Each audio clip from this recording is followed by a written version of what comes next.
Most of us are familiar with the Chernobyl disaster that took place in Ukraine on the 26th of April, 1986. It was a disaster that has affected the entire planet in the decades that have followed. While much is known about the incident and the events leading up to it, some answers remain elusive, as they seem to have no plausible explanation. Number 10. In the aftermath of the Chernobyl disaster, many people come forward to report that they heard and saw some very strange things in the days leading up to the incident, but also while first responders were doing their utmost to contain the fires that had broken out due to the massive explosion that night. In the years that have since passed, more stories of eerie and inexplicable events in and around Chernobyl have emerged, and while most of these tales should be taken with a proverbial grain of salt, one specific encounter has left people chilled, since it involves a man with a very level head who would never dream of concocting fictitious, scary tales. The man in question is Andrei Korsakov, a nuclear scientist who in 1997 represented the University of Buffalo, and who traveled to the Chernobyl disaster site, where he planned to conduct some research on the radiation levels in the area.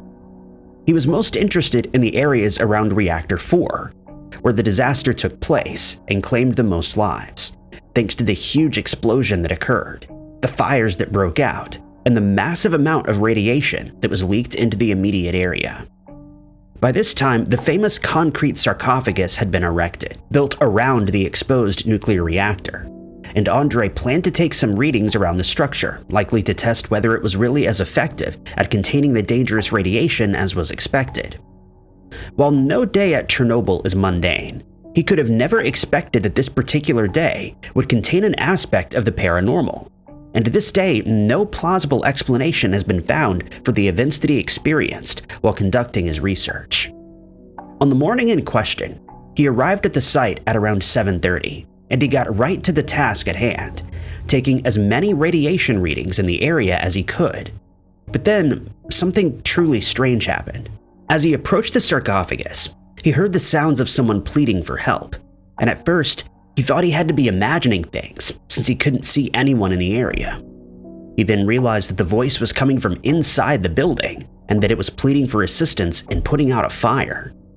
Frightened but concerned, he ran to a nearby building where he knew a few technicians were working and relayed what he had heard, but he was met with strange and disbelieving expressions from those in attendance. They explained that it was impossible for anyone to be inside the sarcophagus since it had been sealed off for 3 years, and furthermore, if someone had managed to get inside somehow, they would certainly not be able to call for aid, as they would very quickly lose their life due to the massive amounts of radiation in the building. They added that the only way to get into the building was with the use of a handprint reader that would only allow certain people in. Since no alarms had been triggered, it was certain that the building was empty. Since then, people have speculated that Andrei heard the spirit of someone who lost their life in a fire during the disaster, and that he'd simply mistaken a different sound for cries for help. The incident has never been explained, and it remains one of Chernobyl's most mysterious, unsolved mysteries. Number 9. It's widely accepted that the disaster at Chernobyl was an unfortunate yet entirely preventable incident that only occurred due to a lack of experience and the use of antiquated equipment. But as is so often the case, conspiracy theories have since emerged, suggesting that something more sinister was behind the meltdown at reactor number 4, and that the truth has been hidden from us for all these years.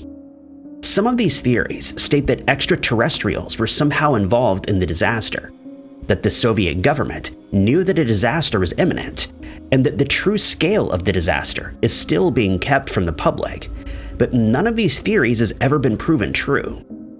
One theory has gained a lot of traction in recent years, though, since conspiracy theorists have found information that seems to back up their claims, as outlandish as they might sound to the rest of us.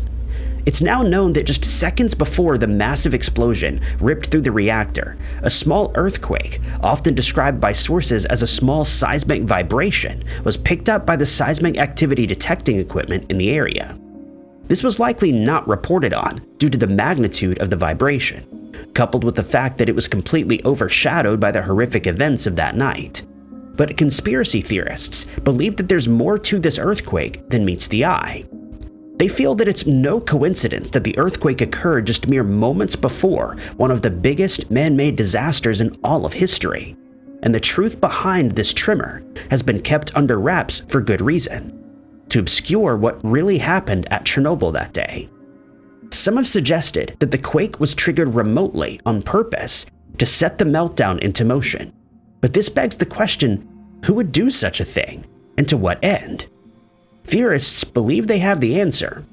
They suggest that either the US government or a group that stood to gain from the disaster decided to trigger the quake at just the right moment. This ensured that the blame would be placed squarely on the shoulders of the technicians and supervisors who were on duty that night, while the safety test that resulted in the explosion was being carried out. Others think that the timing of the quake was a mere coincidence, but that it had a far greater impact on the events of that night than previously believed.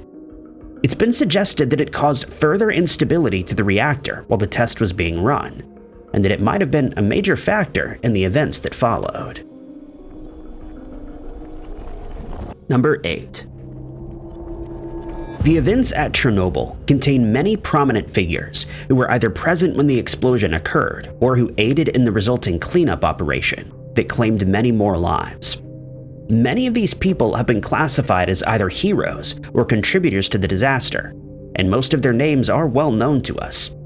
But there is one figure that remains unidentified, and his story is only known thanks to a Reddit post that was created more than a decade ago. In the post, the man identifies himself as Yuri, a musician who travels through Europe playing his piano in the tavern that he finds there. He stated that at the time of the Chernobyl disaster, he was part of a state-sponsored dance and music troupe that often performed in the area.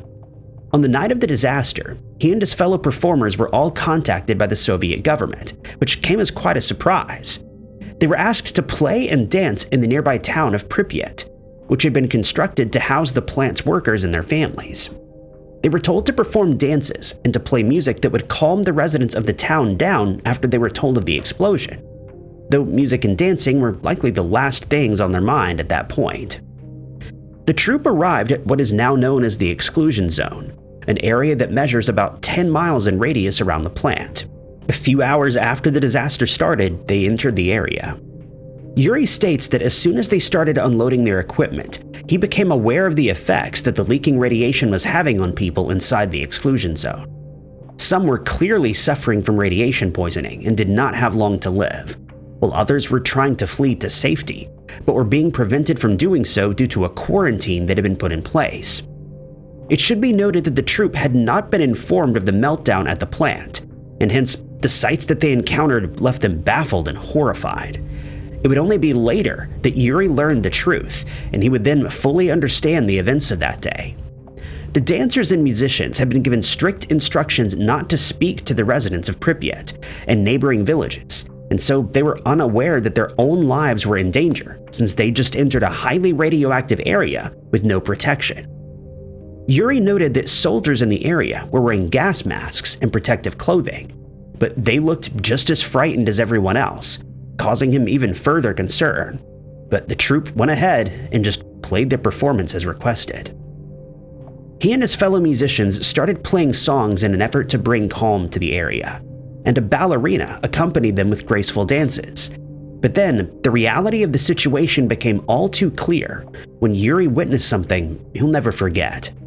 At one point, the ballerina seemingly decided to let her hair down, and to Yuri it seemed to almost float in the air like one of her dances. And it was then that he realized she hadn't actually let her hair down. It was falling out of her head due to the radiation in the atmosphere. She soon passed away, and later that night, Yuri somehow managed to escape the exclusion zone, after which he traveled to Europe, and he still plays piano to this day. Number 7. Throughout the decades, people have reported sightings of strange objects in the sky whenever a large natural disaster like an earthquake occurs. But these sightings aren't reserved for only naturally occurring disasters. After the disaster at Chernobyl had been dealt with to some extent, Several people came forward to report that they had strange encounters either right before the explosion or while firefighters and plant staff were doing their best to contain the fire that had broken out. Some of these sightings are truly unsettling, and they're yet to be explained. Several witnesses stated that when the fire was at its worst, they happened to look up at the sky, and there they saw a craft hovering above the building, which should have been impossible. The radiation that was leaking out of the reactor made it impossible for any man-made craft to fly over the area, since it would have interfered with the onboard electronics and caused the craft to come crashing down. Strangely, all of the witnesses reported that the craft hung in the air for almost 3 minutes before it abruptly left the area. This may seem like a fanciful tale to most of us, but some data from that night does indeed confirm that something strange and inexplicable happened. During the time that the craft was seen, radiation levels around the number 4 reactor suddenly plummeted, and technicians were unable to explain how this was possible, since the levels should have continued to rise, considering that the reactor core was exposed to the elements. Moments earlier, radiation levels were measured at around 3,000 milliroentgens. But when the mysterious craft arrived, they dropped to around 800 milliroentgens in mere seconds, which should not have been possible. The incident has sparked several theories that may seem ridiculous to most, but some conspiracy theorists believe that they offer the only possible explanation for the drop in these readings.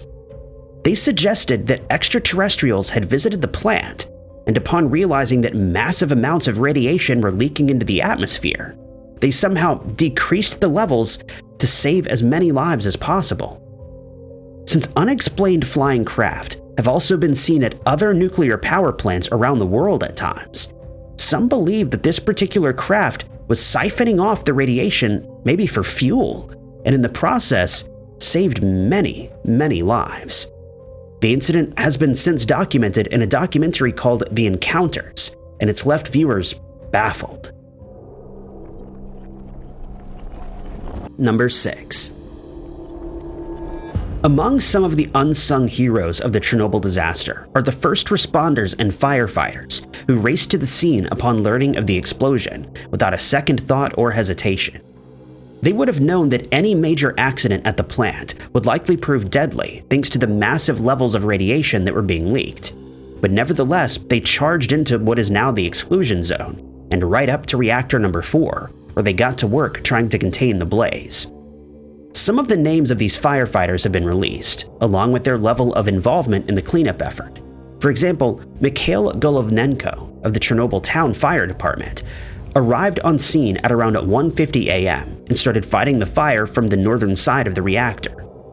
He would remain there for more than 5 hours, and later it would be estimated that he received a dose of around 140 REM of radiation.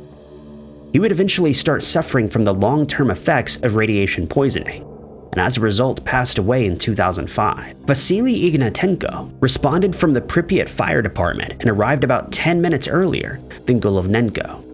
He and his squad are hailed as true heroes, as they were sent onto the reactor's roof where radiation levels were astronomically high. This order was given after it was determined that the fire was likely to spread to other areas, and that the other 3 reactors were in danger of being affected. Furthermore, large pieces of radioactive graphite were spotted on the neighboring reactor's roof, and these needed to be cleared as quickly as possible. It was one of the most dangerous tasks during the response to the disaster, but Ignatenko and his fellow firefighters never hesitated. While battling the fire in the reactor core, he started feeling the effects of the radiation on his body, and he started to weaken. But when he realized that 2 of his squad members had lost consciousness on the roof thanks to the radiation, he carried them both to safety, despite being nearly unconscious himself. In the process, he received a massive 1,440 REM dose of radiation, which resulted in his hospitalization. He was transported to Moscow Hospital number 6, where he received treatment, but would pass away just 17 days later. Golovnenko and Ignatenko are just 2 of about 600 emergency responders who were present during the meltdown, 31 of whom lost their lives. 28 of those people were firefighters and plant employees who received unimaginable doses of radiation, and it's estimated that many more lost their lives in the months and years that followed. Number 5. Throughout history, people have reported seeing strange, unidentified creatures at sites of large disasters, such as the explosion that occurred at Chernobyl. One of these is a cryptid known as the Mothman, which has its origins in Point Pleasant, West Virginia. That's where the Mothman was spotted for the first time during the Silver Bridge collapse that claimed as many as 46 lives. Witnesses described it as a tall, humanoid figure with large wings that resembled those of a bat. They added that it had large, glowing red eyes and that it flew over the bridge before and during the disaster. Since then, it's been spotted in Kane County, Illinois, Pennsylvania, and New Mexico. The Mothman is seen as a harbinger of disaster, as is another cryptid that was spotted during the Chernobyl disaster. This particular creature has been dubbed the Blackbird of Chernobyl, thanks to its very strange appearance, but some cryptozoologists prefer to call it the Chernobyl Mothman. In the days preceding the meltdown, everything at reactor number 4 at the Chernobyl power plant was going as planned, and no one could have foreseen the disaster that was about to occur, or so one would assume. Many people feel that the workers at this reactor have been given a warning about the impending disaster, but they likely didn't know what to make of it at the time. While on duty days before the explosion, they saw something truly disconcerting. Some of the workers reported seeing a large black creature flying above the reactor a few days before the disaster, and others would come forward to report the same sighting just hours before the explosion took place. While some paranormal experts disagree, it's been suggested that what they saw during those days was in fact the Mothman, and that it had traveled to the plant to either witness the disaster or warn workers of the dangers that lay ahead. Not everyone who saw the creature reported their sighting, since they feared that they'd be ridiculed or even lose their jobs, but they would later confirm reports that they, just like others who saw it before the disaster, had started having terrible nightmares after seeing it. Others explained that their phones would start ringing, but when they answered, they were met with nothing but silence. Others stated they were greeted by an eerie voice, which then proceeded to make threats on their lives. And others experienced not only these incidents, but a series of other inexplicable events that left them baffled. But even after these sightings were reported, nothing could be done about the Blackbird, since no one knew what it was, or if it even really existed. Number 4.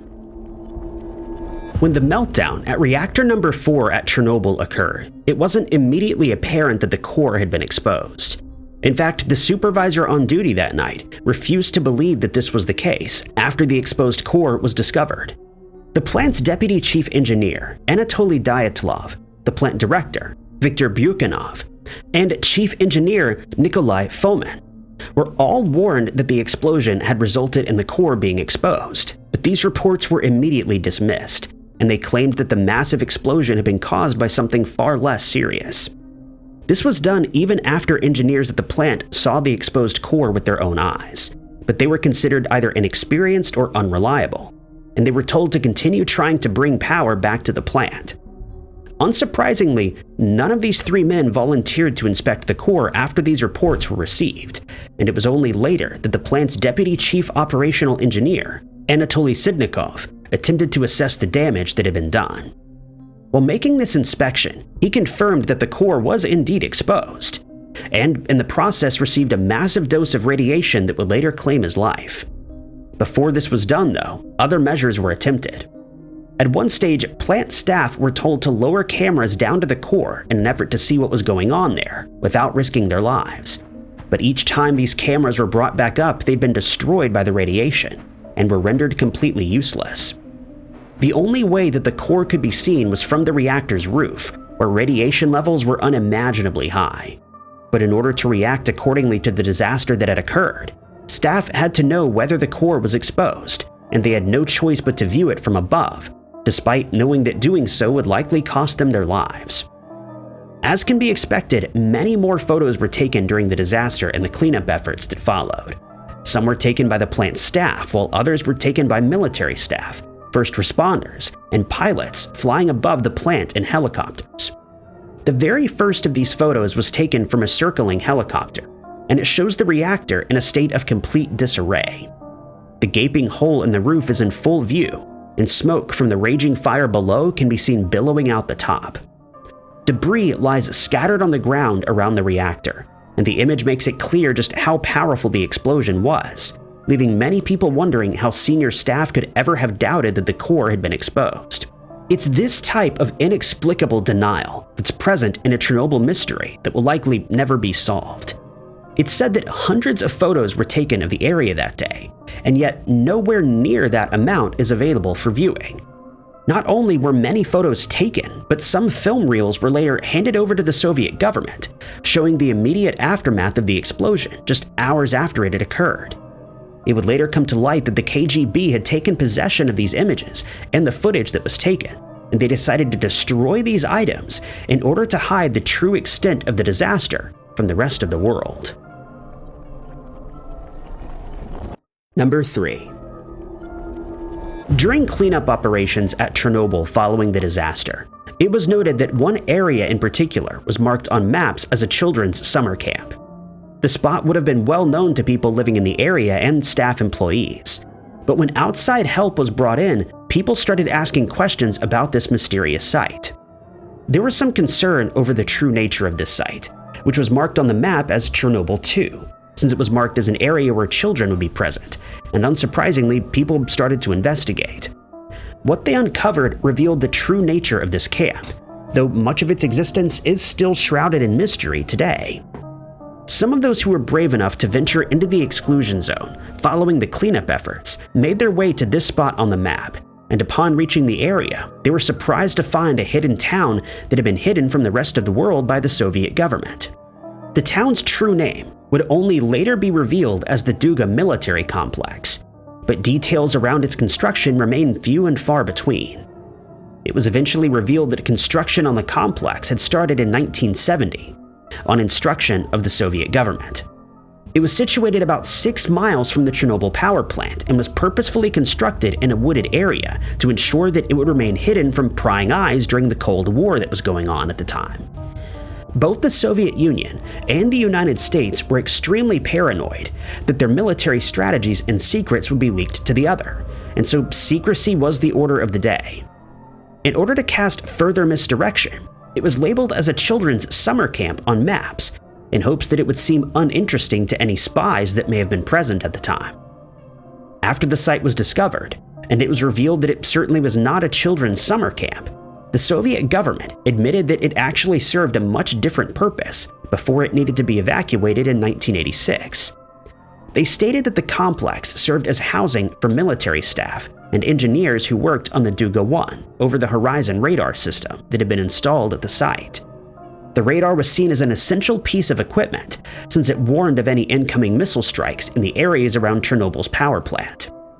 The security and operation of this radar array were seen as critically important, and hence staff at the site had to be made to feel as comfortable as possible so that they could perform their duties to a high standard.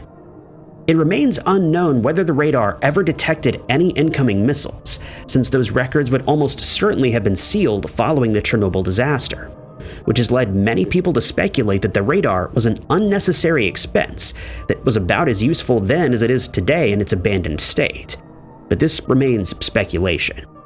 No one without security clearance has any idea who the people who lived in this complex were, or what their daily roles were when they were stationed there. Today, it remains a popular tourist attraction for those who venture into the forests of Chernobyl. Number 2. In the years that have passed since Pripyat and the surrounding areas were evacuated, some brave souls continued to venture into the exclusion zone surrounding the power plant at Chernobyl, despite being warned that the area is still rife with radiation. Some of these people have been given the nickname of stalkers. They're individuals who slip into the exclusion zone without permission in order to explore the areas around the plant, and they do so entirely at their own peril.